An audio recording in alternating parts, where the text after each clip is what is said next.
देखिए हम लोग बायो माइक्रो मॉलिक्यूल्स की बात कर रहे थे। तो मैंने बताया आपको जैसे अमीनो एसिड्स हैं तो प्रोटीन को बनाते हैं, मोनोसेकेराइड हैं या शुगर्स हैं वो कार्बोहाइड्रेट को बनाते हैं। तो इसी तरीके से डीएनए आरएनए को बनाने के लिए भी कुछ बायो माइक्रो मॉलिक्यूल होते हैं या मोनोमरिक यूनिट होती है जिन्हें हम लोग न्यूक्लियोटाइड्स कहते हैं। अब ये न्यूक्लियोटाइड तीन चीज़ों से मिलके बने होते हैं बेटा। मैंने क्या कहा, डीएनए या आरएनए जो न्यूक्लिक एसिड है, डीऑक्सीराइबो न्यूक्लिक एसिड हो चाहे राइबो न्यूक्लिक एसिड हो, ये किससे मिलके बना होगा? ये न्यूक्लियोटाइड से मिलके बना होगा। तो न्यूक्लियोटाइड क्या है? मोनोमरिक यूनिट है। और वो मोनोमर्स किस में आएंगे? बायो माइक्रोमोलिक्यूल कैटेगरी में आएंगे। तीन चीजों से मिलके मेन बने होंगे। कौन सी चीज है वो? तो ध्यान से सुनिएगा। अगर मैं किसी भी न्यूक्लियोटाइड की बात करूं तो किसी भी न्यूक्लियोटाइड के स्ट्रक्चर में आपको पहली चीज मिलती है पेंटोज शुगर, दूसरी चीज मिलती है नाइट्रोजनस बेस, तीसरी चीज मिलती है फॉस्फेट। मतलब कहने का ये है कि ये रही पेंटोज शुगर। अब जरूरी नहीं है कि पेंटोज शुगर ये राइबोज शुगर होगी या डीऑक्सीराइबोज, उसकी कैटेगराइजेशन अभी मैं करूंगा। तो यहाँ पे आपको पेंटोज शुगर के साथ में नाइट्रोजन बेस मिलेगा और इसके साथ में आपको फॉस्फेट जुड़ा हुआ मिलता है। ठीक है बेटा। तो अगर यही शुगर, ये जो पेंटोज शुगर है, अगर ये राइबोज शुगर है, मतलब इसमें यहाँ पे OH लगा हुआ है, तो हम लोग इसे हम लोग कह देते हैं, जो इससे मिलके बनेगा उसे हम कह देते हैं राइबोन्यूक्लिक एसिड या आरएनए।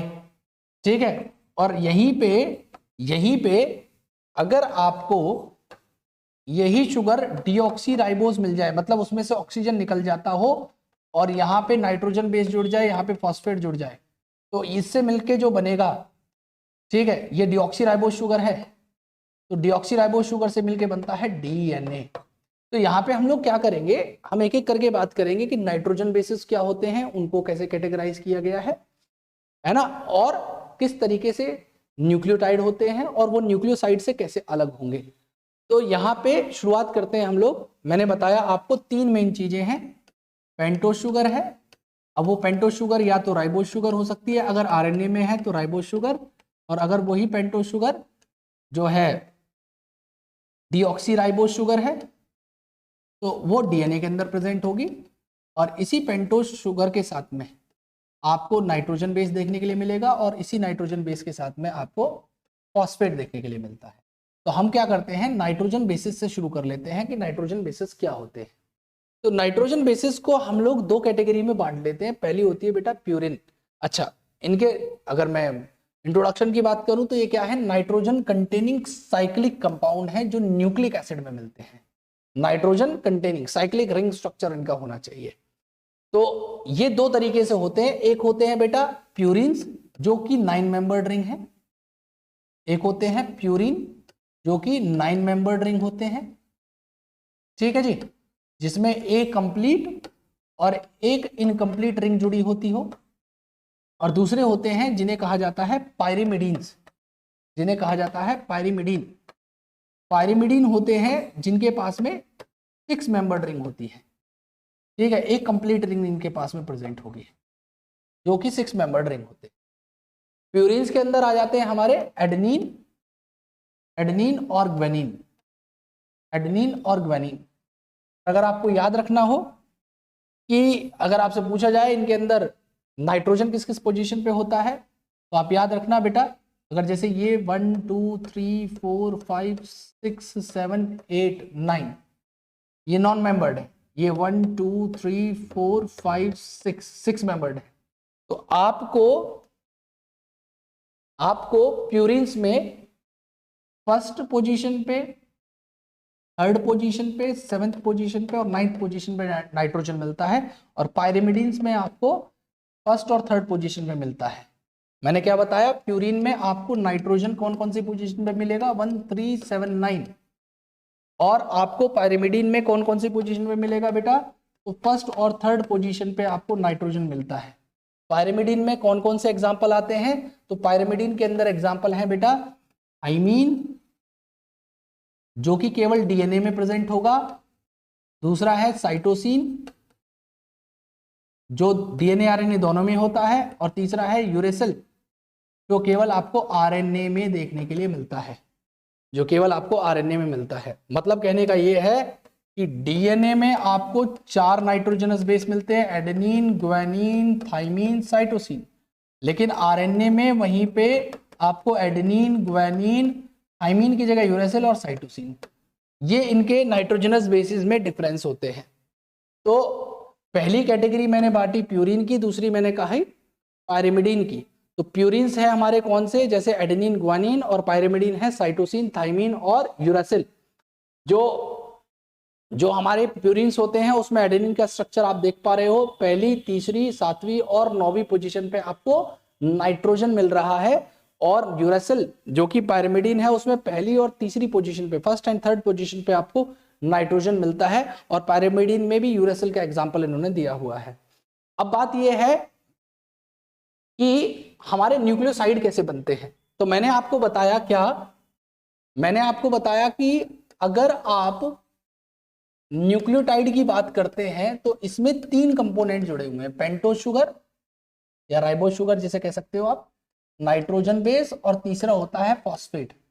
तो अगर किसी न्यूक्लियोटाइड से, बेटा ध्यान से सुनना मेरी बात, अगर किसी न्यूक्लियोटाइड से आप फॉस्फेट को रिमूव कर देते हैं तो जो रिजल्टेंट बचेगा उसे हम न्यूक्लियोसाइड कहते हैं। कहने का मतलब यह है कि न्यूक्लियोसाइड में 2 ही चीज होंगी, पहली चीज है पेंटोज शुगर और दूसरी चीज होती है जो यहां पे प्रेजेंट होगी उसे कहेंगे नाइट्रोजन बेस, मतलब यहां पे फॉस्फेट एब्सेंट होगा। अब ये कैसे होते हैं, तो अगर ध्यान से सुनना, नाइट्रोजन बेस और शुगर या राइबो शुगर या पेंटोज शुगर जुड़ जाए तो वो न्यूक्लियोसाइड बन जाती है, और इसी न्यूक्लियोसाइड में अगर फॉस्फेट जुड़ जाए तो वो क्या बन जाएगा, न्यूक्लियोटाइड बन जाएगा बेटा। तो न्यूक्लियोसाइड और न्यूक्लियोटाइड में डिफरेंस समझ में आ गया होगा। न्यूक्लियोटाइड में 3 चीजें होती हैं, न्यूक्लियोसाइड में 2 चीजें होती हैं। न्यूक्लियोटाइड में पेंटोज शुगर, नाइट्रोजन बेस और फॉस्फेट होगा, न्यूक्लियोसाइड में केवल पेंटोज शुगर और नाइट्रोजन बेस होता है। अब कुछ न्यूक्लियोसाइड के नाम हैं जो आपको याद रखने होंगे, वो नाम कौन कौन से हैं, तो ध्यान से सुनिएगा। जैसे एडेनिन है, एडेनिन है एक नाइट्रोजन बेस और वो शुगर के साथ जुड़ जाए तो एडिनोसिन बन जाता है। ग्वानिन शुगर के साथ जुड़ जाए तो ग्वानोसिन कहलाता है। साइटोसिन अगर शुगर के साथ जुड़ जाए तो साइटिडीन कहलाता है, और थाइमीन अगर शुगर के साथ जुड़ जाए तो थाइमिडीन कहलाता है, और यूरेसिल अगर शुगर के साथ मिल जाए तो यूरिडीन कहलाएगा। तो ये जो 5 नाम आपके सामने लिखे हुए, इस पांचों के पांचों न्यूक्लियोसाइड हैं। इनमें से देखिए यहाँ पे दिखाया हुआ है, ये शुगर है, ये शुगर है, इस शुगर में देखिए एडेनिन लगा हुआ है, इस शुगर में यूरेसिल लगा हुआ है। तो अगर इस शुगर के साथ में, अगर इस शुगर के साथ में एडेनिन लगाए तो एडिनोसिन, और अगर इसी शुगर के साथ में यूरेसिल लगाए तो यूरिडीन। अब क्या होगा, अब क्या होगा, अगर आप इसमें फॉस्फेट को और जोड़ दें, न्यूक्लियोसाइड में फॉस्फेट को और जोड़ दें तो क्या बन जाता है, न्यूक्लियोटाइड बन जाता है। ठीक है, तो न्यूक्लियोटाइड को आप न्यूक्लिक एसिड के नाम से जानेंगे। तो जैसे फॉर एग्जांपल एडेनिन शुगर के साथ जुड़ा था तो एडिनोसिन बना था, उसके साथ फॉस्फेट जोड़ के एडिनाइलिक एसिड कहलाता है। तो यहाँ पे देखिए, यहाँ पे देखिए इन्होंने क्या किया है, pentose sugar, adenine plus phosphate और जोड़ दिया है, PO4 माइनस की फॉर्म में होता है बेटा ये। तो यहाँ पे क्या कह देंगे, एडेनिन शुगर और phosphate adenylic acid, guanine sugar और phosphate guanylic acid, cytosine sugar phosphate cytidylic acid, इसी तरीके से थाइमीन शुगर और फॉस्फेट थाइमिडाइलिक एसिड, और यूरेसिल शुगर और फॉस्फेट यूरिडाइलिक एसिड। तो ये 5 नाम जो दिए गए हैं आपके सामने, ये पांचों के पांचों क्या है, हमारे न्यूक्लियोटाइड है बेटा। ये हमारे क्या है, न्यूक्लियोटाइड है। तो ये जो न्यूक्लियोटाइड है ये हेट्रोसाइक्लिक कंपाउंड है, मतलब इनके अंदर हेट्रोसाइक्लिक रिंग स्ट्रक्चर लगा होता है, और साथ में ये ही न्यूक्लियोटाइड्स आपस में जुड़ जाते हैं और जुड़ के डीएनए की फॉर्मेशन करते हैं या आरएनए की फॉर्मेशन करते हैं। अब डीएनए कैसे बनता है उसकी बात भी हम करेंगे, तो आइए समझिए। देखिए हम बात कर रहे हैं डीएनए की। देखिए मैं बात कर रहा हूं डीएनए की। तो डीएनए में मैंने आपको बताया इनका जो मोनोमर होता है उसे हम कहते हैं न्यूक्लियोटाइड। ठीक है, न्यूक्लियोटाइड में 3 कंपोनेंट जुड़े हुए थे। ठीक है, ये पेंटोज शुगर रही, इसके पहले कार्बन पे जुड़ा होगा कोई एक nitrogenous base, for example adenine जोड़ दिया, और इसके यहाँ पे 5वां कार्बन होता है CH2OH की फॉर्म में बेटा, और इसके ऊपर आपको देखने के लिए मिलता है फॉस्फेट। फॉस्फेट को हम लोग इस तरीके से लिख सकते हैं, फॉस्फेट को हम लोग इस तरीके से भी लिख सकते हैं बेटा, इसे हम PO4- भी कहते हैं। ठीक है, तो यहाँ पे क्या होता है, यहाँ पे क्या होता है बेटे, ध्यान से सुनना मेरी बात आप, हालांकि इसका डिटेल आपको क्लास 12th में ही पढ़ाया जाएगा। यहाँ पे ये न्यूक्लियोटाइड किस तरीके से बॉन्ड बनाएंगे उसकी बात हम कर रहे हैं।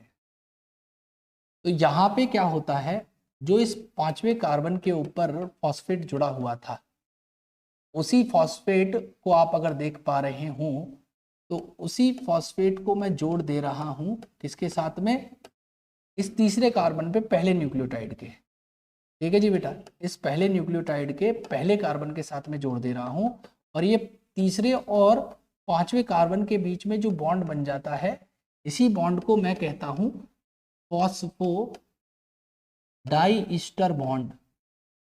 इसी बॉन्ड को मैं कह दे रहा हूं phosphodiester bond.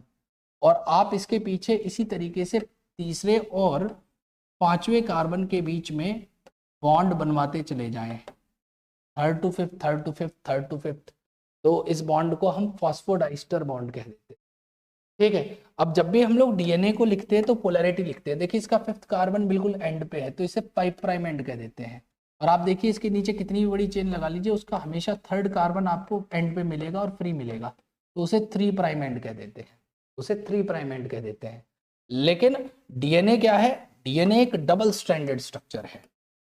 DNA double stranded है, 2 स्ट्रैंड होते हैं, एक की पोलैरिटी 5 प्राइम टू 3 प्राइम है, तो दूसरे की पोलैरिटी 3 प्राइम टू 5 होती है, और इन दोनों के बीच में हाइड्रोजन बॉन्ड होते हैं। ठीक है, तो अब ये जो एंटी पैरेलल स्ट्रक्चर है या एंटी पैरेलल पोलैरिटी है, वो कैसे होती है उसकी भी हम बात कर लेते हैं। तो देखिए ध्यान से सुनिएगा, जिस तरीके से यहाँ पे एक रिंग लगी हुई थी, ये सीधी, इसी तरीके से मैं एक उल्टी रिंग यहाँ पे लगा दे रहा हूँ, इसी तरीके से मैं उल्टी रिंग लगा दे रहा हूँ, और यहाँ पे ये 1st कार्बन है जिसके ऊपर मैं एडेनिन के कॉम्प्लीमेंट्री थाइमीन को जोड़ दे रहा हूँ, क्योंकि ये चारगाफ रूल में कहा गया है। चारगाफ रूल कहता है कि एडेनिन हमेशा थाइमीन के साथ में 2 हाइड्रोजन बॉन्ड से जुड़ जाता है। एडेनिन हमेशा थाइमीन के साथ में 2 हाइड्रोजन बॉन्ड से जुड़ जाता है। और यहाँ पे आप देख पाए तो बेटा यहाँ पे 5वां कार्बन होगा CH2OH की फॉर्म में, और इसके ऊपर फॉस्फेट भी जुड़ा होगा, जैसे यहाँ पे फॉस्फेट जुड़ा हुआ था। तो यहाँ पे दूसरी मैं शुगर रिंग लगा दे रहा हूँ, और ये इसका 3rd कार्बन है, इसके ऊपर मैं ग्वानिन यहाँ पे मैं लगा दे रहा हूँ, सपोज ग्वानिन। तो ग्वानिन में चारगाफ रूल के हिसाब से बताया गया है कि guanine always pairs with cytosine and it will always pair with 3 hydrogen bond, क्योंकि इनके बीच में कॉम्प्लीमेंट्रिटी होती है। ठीक है, तो यहाँ पे बताया गया है क्या कि ये जो 5th कार्बन है, ये 5th कार्बन इसके 3rd कार्बन के साथ में, इसके 3rd कार्बन के साथ में, ठीक है, क्या करता है, बॉन्ड बना लेता है। ये 5th कार्बन इसके 3rd कार्बन के साथ में बॉन्ड बना लेता है। तो यहाँ पे एक फॉस्फोडाइस्टर बॉन्ड बना, तीसरे और 5वें कार्बन में, यहाँ पे बना है 5वें और तीसरे कार्बन के बीच में है ये भी फॉस्फोडाइस्टर बॉन्ड ही। लेकिन आप अगर देख पाए तो इसका जो 3rd कार्बन है ये फ्री है, तो इसे हम 3 प्राइम एंड कह देंगे। देखिए 3 प्राइम एंड हो जाएगा। और आप यहाँ पे इसी तरीके से 5th कार्बन से दूसरे वाले न्यूक्लियोटाइड के 3rd कार्बन के साथ कितने भी बॉन्ड बनाते चले जाइए, लेकिन जो सबसे लास्ट न्यूक्लियोटाइड होगा उसका हमेशा 5th कार्बन एंड पे होगा, तो इसे हम 5 प्राइम एंड कह देते हैं। तो यहाँ पे आप अगर देख पाए तो इस तरीके से एंटी पैरेलल स्ट्रक्चर इसी डीएनए का हो सकता है। ये डबल स्ट्रैंडेड स्ट्रक्चर है, मतलब अगर डिटेल स्ट्रक्चर की बात करें तो डीएनए कुछ इस तरीके से दिखाई देगा। डीएनए का जो डबल हेलिकल मॉडल है जो वॉटसन एंड क्रीक ने दिया था, उसमें आपको क्या देखने के लिए मिलता है बेटा, तो उसकी भी हम बात कर लेते हैं। डबल हेलिकल मॉडल के अंदर आपको क्या देखने के लिए मिलेगा, इस तरीके से 2 आपको हेलिक्सेस मिलते हैं, मतलब 2 स्ट्रैंड मिलते हैं जो हेलिकल फॉर्म में प्रेजेंट होते हैं, और इनको मैं पोलैरिटी दे दे रहा हूं 3 प्राइम, 5 प्राइम या 5 प्राइम और 3 प्राइम। अब यहाँ पे क्या होता है, ये जो ग्रूव है इसे मेजर ग्रूव कहा जाता है, अंदर जो होता है। देखिए जैसे ये अंदर है, ये मेजर ग्रूव है, ये बाहर की तरफ है। देखो आप इस एक्सिस पे देखो तो ये दोनों पड़ रहे हैं और ये बाहर है, तो ये माइनर ग्रूव है। तो दो मेजर ग्रूव के बीच में क्या होता है, ये एक हेलिक्स कंसिडर किया जाता है और एक हेलिक्स के जो लेंथ बताई गई है वो 3.4 नैनोमीटर होती है। मतलब एंगस्ट्रॉम में बात करें तो 34 एंगस्ट्रॉम वो होगी। और एक हेलिक्स के अंदर बेटा लगभग आपको 10 न्यूक्लियोटाइड बेस पेयर्स लगे हुए मिलेंगे। ठीक है, मैंने क्या बोला, एक हेलिक्स की लेंथ ये है, तो एक हेलिक्स में 10 बेस पेयर होते हैं। बेस पेयर का मतलब क्या है, जैसे एडेनिन है तो हाइड्रोजन बॉन्ड नहीं कर रहा थाइमिन के साथ, तो एक नाइट्रोजन बेस दूसरा नाइट्रोजन बेस दोनों कर रहे हैं पेयरिंग, क्या कह देंगे, बेस पेयर। तो एक हेलिक्स में 10 बेस पेयर लगे होते हैं। तो मैं यहाँ पे 10 बेस पेयर्स आपको लगा के दिखा दे रहा हूँ, दोनों स्ट्रैंड में लगे होते हैं बेटा ये। ठीक है, ये इस तरीके से लगे हुए हैं, ये हमारे 5 हो गए। इसी तरीके से आप इनके बीच में लगाते चले जाएं, ये 3 हो गए और इनके बीच में आप एक और फिट कर दीजिए कहीं पे, तो ये 5 और 5 10 बेस पेयर हो गए। ठीक है बेटे, तो अगर आपको ये पता है कि एक हेलिक्स 3.4 नैनोमीटर का है और उसमें 10 बेस पेयर है, तो आप इन दोनों के बीच का डिस्टेंस निकाल सकते हो।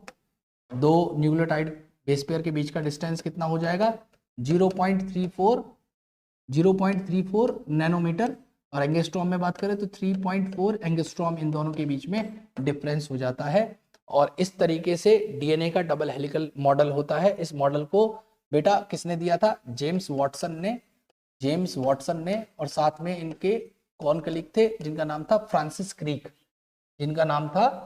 फ्रांसिस क्रीक बेटा। इन दोनों ने 1953 में इस मॉडल को दिया था और इस स्ट्रक्चर में आपको 2 हेलिक्सेस एक दूसरे के ऊपर वाइंडेड मिलेंगे, इस तरीके से कॉइल्ड है। और ये जो स्ट्रक्चर है ये राइट हैंडेड मैनर में एक दूसरे के ऊपर कॉइल्ड होता है, और ऐसे डीएनए को हम लोग बीडीएनए कहते हैं। ये क्या है, आपको राइट हैंडेड कॉइल मिलेगा, ये आपको राइट हैंडेड कॉइल मिलता है। ठीक है जी बेटा, तो ये रही बात आपके डबल हेलिकल मॉडल की और डीएनए की।